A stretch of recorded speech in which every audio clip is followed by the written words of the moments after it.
جب پیدا انسان ہوتا ہے اسی وقت کیوں نہیں ختنے کے ساتھ پیدا ہوتا ہے؟ اچھا سوال ہے بھائی صاحب. اللہ سبحانہ و تعالیٰ اگر چاہتا تھا تو اس کے لیے آسان تھا کہ جب بچہ پیدا ہوتا ہے لڑکا تو اس کا پریپیوز ختنے کے ساتھ پیدا ہو سکتا تھا. سو میڈیکلی جب بچہ پیدا ہوتا ہے دس پریپیوز ایکٹس ایز اے پروٹیکشن, تو میڈیکلی اچھا ہے پوائنٹ نمبر 1. لیکن پیدا ہونے کے بعد اس پریپیوز کو کاٹنا ختنہ کرنے کے کئی فائدے ہیں, اور اس سے یہ پتہ چلتا ہے جب ایک لڑکا یا آدمی کی ختنہ ہوتی ہے اس کے بہت کم چانسز ہے to have cancer of the penis کے کینسر ہونے کے چانسز بہت کم ہیں. آج کی سائنس یہ کہتی ہے کہ اگر ختنہ نہیں ہوگا تو کئی بیماریاں پینس کی ہو سکتی ہے. They can be inflammation of the penis, کئی بیماریاں ہو سکتی. اور آج سائنس یہ بھی کہتی ہے کہ جس انسان کی بچپن میں ختنہ ہوتی ہے اس کو ایڈز کے چانسز کم ہیں.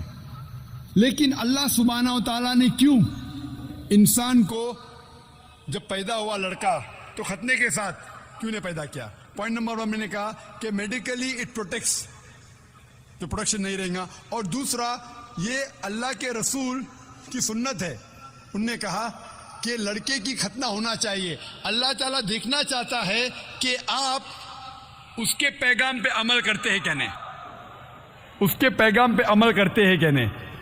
مثال کے طور پہ کئی چیز اللہ نے بنائی. زہر, آپ پوچھیں گے کہ زہر پینا حرام ہے تو اللہ نے زہر کیوں بنائی؟ اللہ تعالیٰ نے کہا ہے کہ آتم ہتیا کرنا حرام ہے. اللہ دیکھنا چاہتا ہے کہ آپ اس کی تعلیمات پہ عمل کرتے ہیں کہ نہیں, اس کے احکامات پہ عمل کرتے ہیں کہ نہیں. تو یہ بھی آپ کے لیے ٹیسٹ ہے کہ do you follow the teachings of Allah and his رسول اور ناٹ. بٹ ختنہ کرنا جیسا میں نے کہا فرض نہیں ہے, لیکن کریں گے تو ایک اہم سنت ہے, آپ کے بہت سے فائدے ہیں. Hope the answer the question. میرا نام شدیپ رائے ہے اور میں اسٹوڈنٹ ہوں. میرا سوال ہے کہ نان مسلم جب اسلام قبول کرتا ہے تو پھر اسے ختنہ کرنا ضروری ہے؟ بھائی کا سوال ہے کہ جب نان مسلم اسلام قبول کرتا ہے تو ختنہ کرنا ضروری ہے کیا فرض ہے؟ اسلام میں جب غیر مسلمان اسلام قبول کرتا ہے تو ختنہ کرنا, سرکمسیشن کرنا فرض نہیں ہے, بہتر ہے. یہ سنت ہے, سنت موقدہ ہے, بہتر ہے لیکن فرض نہیں ہے. اگر کوئی کہتا میں ختنہ کرنا نہیں چاہتا ہوں, کیا مسلمان بن سکتا ہوں؟ بن سکتے, لیکن بہتر ہے کہ کرے. کیوں؟ میں ڈاکٹر بھی ہوں اور میڈیکل سائنس یہ کہتی ہے کہ ختنہ کرنے کے کئی فائدے ہیں. مثال کے طور پہ آج کی سائنس کہتی ہے کہ اگر جو انسان ختنہ کرتا ہے اسے کینسر آف دا پینس ہونے کے چانسز بہت کم ہیں. کینسر آف دا پینس ہونے کے چانسز کم ہیں. جب ایک انسان کا ختنہ نہیں ہوتا ہے اسے کہتے ہیں پریپیوس. یہ پریپیوس کی وجہ سے کتنی نجاست رہتی ہے.